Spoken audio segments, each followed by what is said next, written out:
사도신경으로 신앙 고백하시면서 10월 6일 새벽 기도를 하나님께 드리겠습니다.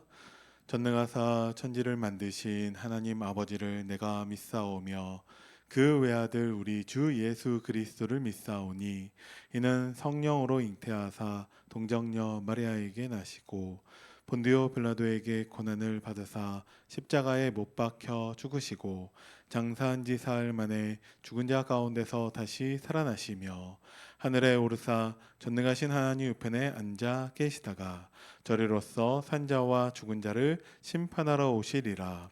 성령을 믿사오며 거룩한 공예와 성도가 서로 교통하는 것과 죄를 사하여 주시는 것과 몸이 다시 사는 것과 영원히 사는 것을 믿사옵나이다.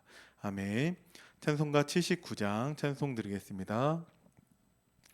주 하나님 지으신 모든 세계 내 마음 속에 그리어 볼 때 하늘의 별 울려 퍼지는 뇌서 주님의 권능 우주에 찬네. 주님의 높고 위대하심을 내 영혼이 찬양하네. 주님의 높고 위대하심을 내 영혼이 찬양하네. 숲속이나 험한 산골짜기에서 지저귀는 저 새소리들과 고요하게 흐르는 시냇물을 주님의 솜씨 노래하도다. 주님의 높고 위대하심을 내 영혼이 찬양하네. 주님의 높고 위대하심을 내 영혼이 찬양하네. 주 하나님 독생자 아낌없이 우리를 위해 보내주셨네. 십자가에 피 흘려 죽으신 주 내 모든 죄를 대속하셨네. 주님의 높고 위대하심을 내 영혼이 찬양하네. 주님의 높고 위대하심을 내 영혼이 찬양하네. 내 주 예수 세상에 다시 올 때 저 천국으로 날 인도하리. 나 겸손히 엎드려 경배하며 영원히 주를 찬양하리라. 주님의 높고 위대하심을 내 영혼이 찬양하네. 주님의 높고 위대하심을 내 영혼이 찬양하네. 하나님 말씀 보겠습니다. 사도행전 2장 42절부터 47절까지 말씀입니다. 제가 번독해 드리겠습니다. 그들이 사도의 가르침을 받아 서로 교제하고 떡을 떼며 오로지 기도하기를 힘쓰니라. 사람마다 두려워하는데 사도들로 말미암아 기사와 표적이 많이 나타나니 믿는 사람이 다 함께 있어 모든 물건을 서로 통용하고 또 재산과 소유를 팔아 각 사람의 필요를 따라 나눠주며 날마다 마음을 같이하여 성전에 모이기를 힘쓰고 집에서 떡을 떼며 기쁨과 순전한 마음으로 음식을 먹고 하나님을 찬미하며 또 온 백성에게 칭송을 받으니 주께서 구원받는 사람을 날마다 더하게 하시니라. 아멘. 열매 맺는 참 제자의 축복이라는 제목을 가지고 말씀을 나누도록 하겠습니다. 먼저 서론에서 이번 주 주신 강단 말씀, 예수님의 자기 증언 7번째, 참 포도나무이신 예수라는 제목으로 주신 말씀을 정리하도록 하겠습니다. 말씀을 받으면서 저는 우리의 존재 목적이라는 것이 가장 중요하다라고 저는 말씀을 붙잡고 정리했습니다. 우리의 존재 목적. 우리는 원래 하나님이 하나님의 형상대로 창조하신 하나님의 자녀였는데, 하나님을 인정하지 않고 자기를 높이는 교만에 빠지는 것 때문에 우리는 그 죄로 말미암아 우리는 하나님 자녀가 아니게 되었습니다. 인간에게는 그때부터 자기가 주인으로 살아가려고 하는 교만한 마음이 생겼습니다. 그것을 성경에서는 죄라고 말하고 있습니다. 하나님 말씀에 대해서 불순종 불신앙하여서 거역하고 반역해서 내가 주인으로 살아가려고 하는 그 교만을 성경은 죄라고 말하고 있습니다. 그 누구도 이 문제를 해결할 수 없기 때문에 우리에게 하나님이 주신 유일한 해답 대신 예수님, 그 예수님의 말씀을 듣고 예수님을 나의 구주와 주인으로 인정해야 합니다. 그러면 우리 안에 믿음과 회개의 역사가 생기는데 구원을 적용시키는 하나님의 성령 하나님의 역사로 말미암아 우리 마음에 믿음과 회개의 역사가 나타나고 그 예수 그리스도의 구원이 우리에게 적용되는 것입니다. 그래서 성령 하나님은 우리를 진리이신 하나님의 말씀과 예수 그리스도께 인도하셔서 하나님을 알도록 역사하십니다. 하나님을 알면 어떻게 됩니까? 베드로후서 1장 2절에 베드로 사도가 말한 대로 하나님과 우리 주 예수를 알므로 우리에게 우리에게 은혜와 평강을 더 풍성하게 누리게 하십니다. 그래서 우리는 하나님을 알아가야 합니다. 모든 사건마다 우리는 예수 그리스도를 아는 기회로 삼아야 됩니다. 문제에 낙심하거나 염려 걱정 근심하는 것이 아니라 예수 그리스도를 더 알아가는 기회가 되어야 합니다. 왜 그러냐? 우리가 정말 하나님의 자녀가 되었지만 하나님 자녀의 축복을 누리기 위해서라면은 우리는 예수 그리스도를 더 알아가야 됩니다. 예수 그리스도는 우리에게 참 포도나무 되십니다. 그래서 우리에게 말씀하신 것이 참 포도나무이신 예수 그리스도를 믿는 자가 되라고 말씀하십니다. 참 포도나무이며 참 이스라엘이신 예수 그리스도를 신뢰했을 때 우리는 더 이상 부패한 열매 맺는 그런 틀린 잘못된 포도나무가 아닌 정말 예수 그리스도와 연합되어서 우리는 하나님 자녀의 축복을 누릴 수 있습니다. 예수 그리스도와 연합되지 않은 자들은 하나님이 심판하십니다. 그래서 그런 틀린 잘못된 약한 가지들을 가지치기, 곁손치기를 통해서 다 잘라내서 참 포도나무 가지만 더 건강하게 자라게 하는 것처럼 우리도 그러한 일을 당할 수 있습니다. 교회 안에 실제로 예수 그리스도와 생명적 연합이 믿음으로 되어 있지 않은 사람들이 많이 있습니다. 쉽게 얘기해서 주일날 멀쩡히 예배 드리는데 그때 받은 말씀이 나에게 답이 되지 않고 일주일에 6일 동안의 삶 속에서 전혀 예배의 축복을 누리지 못하는, 예수 그리스도와 함께하는 축복을 누리지 못하는 사람들이 많이 있습니다. 그들은 생명의 근원이신 예수 그리스도 완전히 단절되어서 불에 태워버리는 최후의 심판을 받게 되는데, 최후의 심판받기 이전에도 매일의 삶 속에서 하나님 말씀이 나의 주인 되지 못한, 예수 그리스도가 나의 주인 되지 못해서 내가 주인 되어서 살 수밖에 없는 그런 사람들은요, 반드시 염려 걱정 근심할 수밖에 없습니다. 왜냐? 내가 주인 되어서 모든 것을 책임져야 되는데 우리는 그런 능력이 없습니다.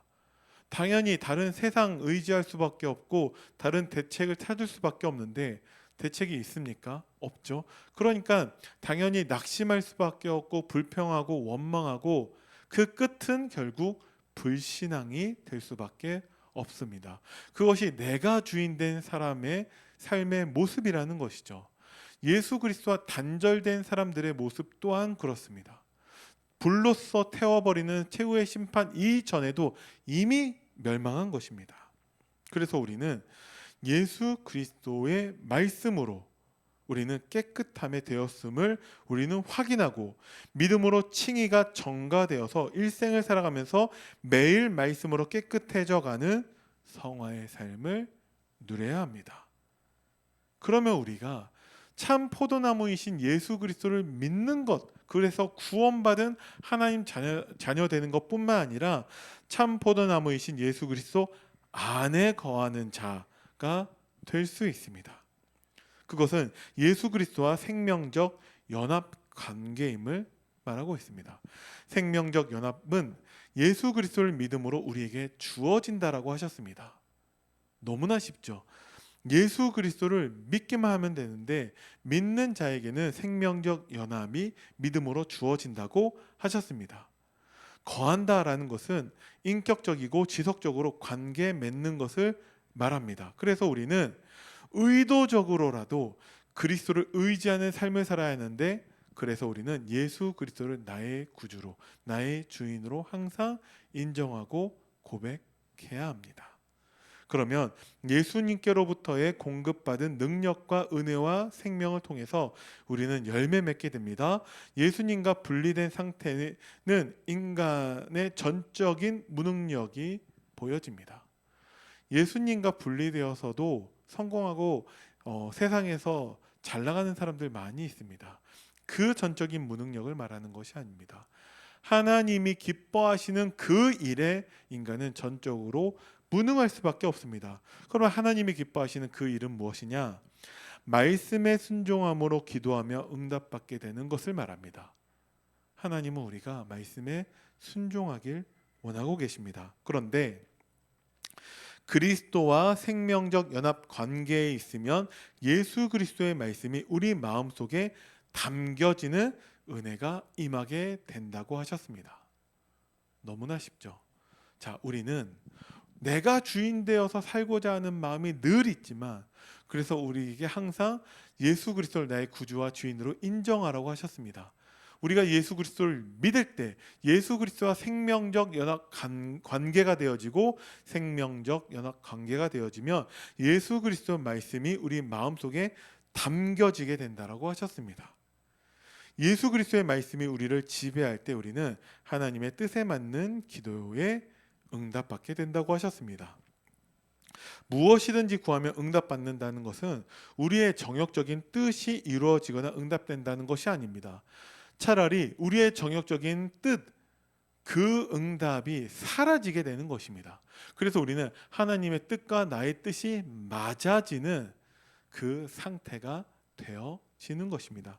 그래서 차라리 우리가 기도할 때 나의 정욕적인 뜻을 구하는 것이 아니라 하나님의 뜻, 하나님의 말씀이 성취되기를 기도하게 됩니다.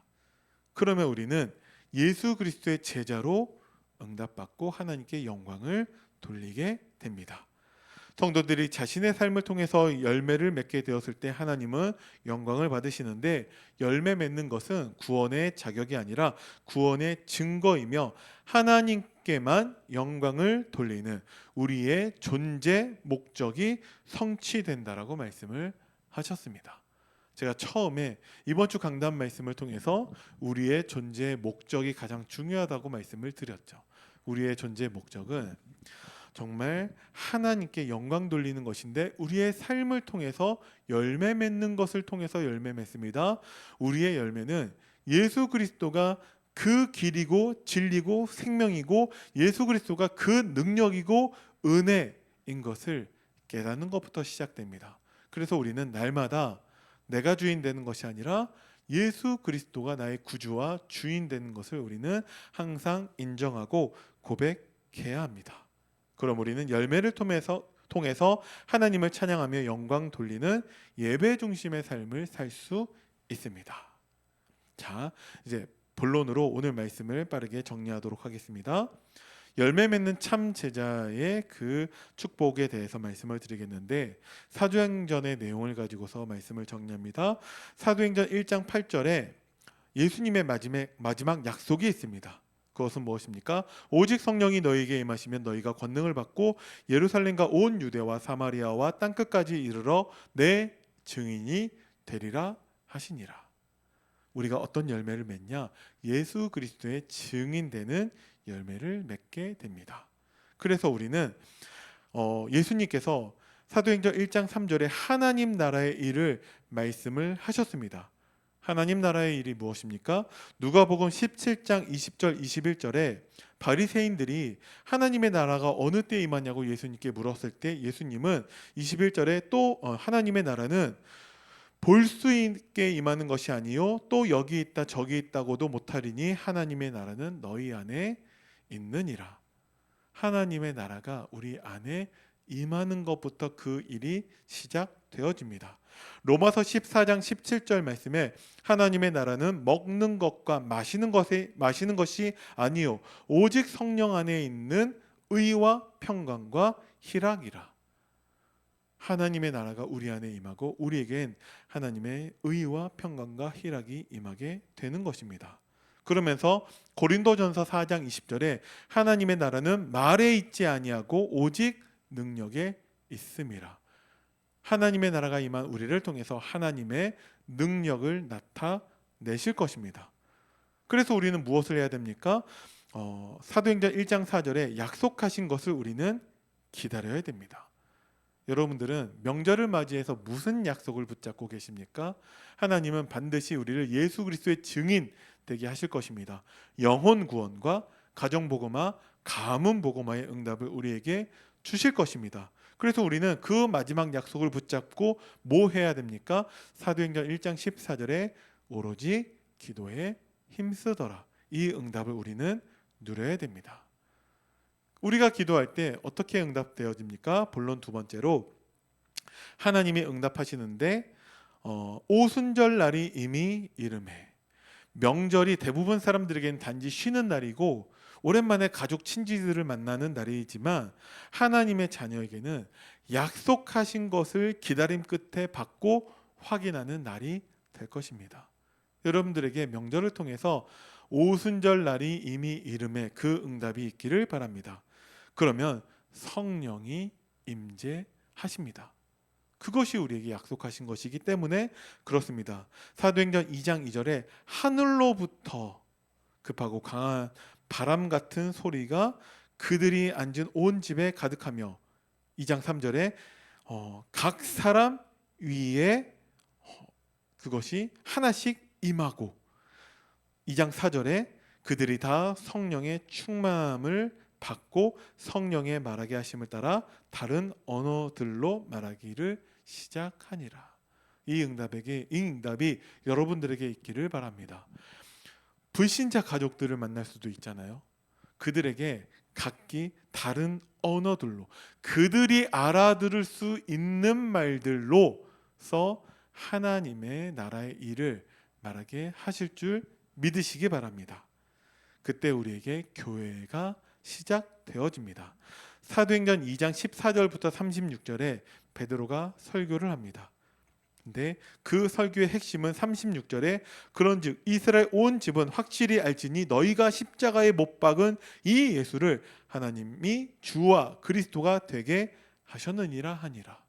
여러분들이 명절을 통해서 만나는 가족들, 친지들에게 이 비밀을 증거하는 응답이 있기를 바랍니다. 그러면 사도행전 22장 38절에 이 약속은 우리가 붙잡은 약속이 있죠. 너와 너희 자녀와 모든 먼데 사람 곧 우리 주 하나님이 얼마든지 부르시는 자들에게 하신 것이라 하고 41절에 이 말은 받은 사람들은 성령을 받음에 이날에 신도의 수가 3,000이나 더하더라. 이 응답이 여러분들에게 있을 것입니다. 42절에 그들이 사도의 가르침을 받아 서로 교제하고 떡을 떼며 오로지 기도하기를 힘쓰더라. 우리 가정에, 우리 가문에 이 응답이 있게 하실 줄 믿으시기 바랍니다. 그랬을 때 사도행전 2장 46절 47절대로 우리에게 교회의 축복이 임할 것입니다. 날마다 마음을 같이하여 성전에 모이기를 힘쓰고 집에서 떡을 떼며 기쁨과 순전한 마음으로 음식을 먹고 하나님을 찬미하며 또 온 백성에게 칭송을 받으니 주께서 구원받는 사람들을 날마다 더하게 하시니라. 이 응답이 우리 가정 가문에 있기를 바랍니다. 세 번째로 이 응답이 지속되는 역사 가운데 담대한 복음 선포를 통해서 나타날 것입니다. 사도행전 3장 1절에서 10절 가운데 성전 미문에 앉은 뱅이에게 베드로가 증거하는 것이 내게 있는 것을 내게 주노니. 여러분들에게 불신 가족들을 만났을 때 내게 있는 예수 그리스도의 그 비밀을 증거하는 응답이 있을 줄 믿습니다. 사도행전 4장 12절 말씀에 다른 이로서는 구원을 받을 수 없느니 천하 사람 중에 구원을 받을 만한 다른 이름을 우리에게 주신 일이 없음이라 하였더라. 오직 예수 그리스도는 고백을 언제 어디에서 하냐? 사도행전 4장 18절 20절 말씀을 보니까 죽을 수도 있는 그 법정 앞에서 베드로가 담대히 선포합니다. 그들이 불러 경고하여 도무지 예수의 이름을 말하지도 말고 가르치지도 말라 하니. 그런 가족들이 있을 수 있잖아요. 예수의 이름 말하지 마라. 교회 얘기하지 마라. 근데 베드로와 요한이 하나님의 시간표를 보고 하나님의 구원 계획을 보았을 때는 대답하여 이르되 하나님 앞에서 너희 말을 듣는 것이 하나님의 말씀을 듣는 것보다 옳은가 판단하라. 우리는 보고 들은 것을 말하지 아니할 수 없다 하니. 무조건 얘기하라는 것은 아닙니다. 우리가 성령의 인도함을 받아 정말 성령의 역사를 통해서 성령이 말하게 하심이 있다면 우리는 베드로처럼 담대하게 예수 그리스도의 복음을 선포해야 합니다. 그것을 위해서 오늘 여러분들이 정말 깊게 기도해 보시기 바랍니다. 결론입니다. 우리는 매 순간 예수 그리스도를 나의 구주, 주인, 목자, 왕으로 인정하며 믿는 믿음으로 살아가야 됩니다. 어떻게 하면 됩니까? 예수 그리스도를 나의 구주로, 나의 주인으로 인정하고 고백해 보시기 바랍니다. 그랬을 때 모든 현장, 가정, 가문에서 예수 그리스도의 마음을 가지고 사랑하며 섬기게 하실 것입니다. 예수 그리스도의 복음을 선포하는 것이 참된 사랑입니다. 아직 시간표가 되지 않았다면 우리의 육신의 봉사와 헌신을 통해서 우리는 예수 그리스도의 사랑을 나타낼 수도 있어야 합니다. 무조건 잘해주냐? 정말 불의 앞에서 정말 우리는 타협하지 않고 우리는 믿음을 지키고 고백할 수도 있어야 됩니다. 이래라 저래라 지금 왔다 갔다 모든 것을 다 말하고 있지만 성령의 인도를 받으시면 됩니다. 우리가 언약 붙잡고 기도할 때 반드시 성령을 통해서 우리를 인도하시고 우리를 예수 그리스도의 증인으로 제자로 세우실 것입니다. 기도하겠습니다. 여러분들이 늘 기도하고 있는 기도 제목 가지고서 기도하시면 되고 우리가 가정복음화 가문복음화를 위해서 기도하시면 됩니다. 제가 대표로 기도하겠습니다. 살아계신 하나님 은혜를 감사드립니다. 이번 주간 정말 참 포도나무이신 예수 그리스도와 생명적 연합관계에 있는 우리 그리스도 사랑교회 모든 성도님들 있는 그 현장에서 특별히 가정 현장과 가문 현장에서 우리가 정말 그리스도의 제자로 서게 하시고 그리스도가 나의 주인 되심을 인정하고 고백하게 하시며 정말 예수 그리스도의 그 복음을 선포하는 것을 통해서 정말 우리 가정복음화 가문복음의 응답을 누리게 하실 줄을 믿습니다. 하나님이 주신 그 그리스도의 사랑을 가지고 우리 가족들을 섬기게 하시고 정말 우리가 모든 것에 그리스도를 주인으로 인정하고 하나님께 우리 가정과 우리 가문을 맡겨드리며 하나님이 행하시는 그 성령의 역사를 확인하는 한 주간 될 수 있도록 주님의 우리를 축복하여 주옵소서. 감사를 드립니다. 우리 주 예수 그리스도 이름으로 기도드립니다. 아멘.